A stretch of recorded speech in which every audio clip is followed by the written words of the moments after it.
और भगवान पर हमें कितना भरोसा है आदिनाथ पर। मैंने सिर्फ एक दिन मंदिर में, जब मेरी तबीयत ज़्यादा खराब थी, बचने की उम्मीद नहीं थी, तो मैंने सोचा था भगवान बचूंगी तो कुछ आपके मंदिर में स्थाई करूंगी। लेकिन स्थाई क्या, जब पूछा, जिस दिन हम ठीक हो गए थे तो मंदिर में मुश्किल से तो गए थे, मुश्किल से क्या गए थे, 23 घंटे बेहोश रहे, उसका 24वें घंटे में होश आया तो थोड़ी सी, नहीं तो शाम को तो डॉक्टर ने कह दिया था पल्स गिर गई, किसी को बुलाना तो देखने बुला लो। और उसके पहले 2098 की बात है, तो हमारी सभी समाधि के लिए चबूतरा तक, गुहाना में जमीन तक निश्चित हो गई, कौन सी जगह चबूतरा बनेगा ये भी निश्चित हो गया था।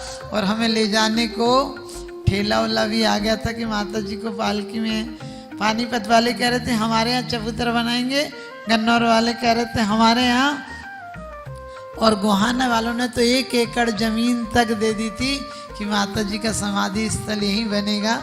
और वो लोग आ भी गए थे, लेकिन शायद कुछ भगवान की कृपा ऐसी रही होगी जो हम बच गए। लेकिन आपको बता दूं, महावीर जी में भी ऐसा ही हो गया था कि बचने की कोई उम्मीद नहीं थी, हार्ट काम नहीं कर रहा था, लीवर काम नहीं कर रहा था। लेकिन आपको बता दूं भगवान कैसी मेरी भावना पूरी करता है।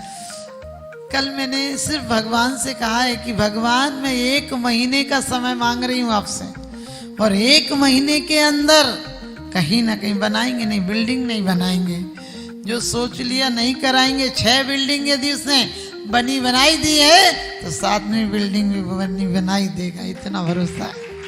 तो हमने बोला भैया मैं सोने का छत्र चढ़ाना है, तो कमेटी ने कहा माता जी 2.25 किलो सोने का चढ़ा हुआ है, इससे ज़्यादा का चढ़ाओगी तो भले चढ़ जाएगा। अब आप सोच सकते हैं हमारे ट्रस्ट में तो 2 लाख ही रुपया नहीं थे, हम कैसे सोच सकते हैं।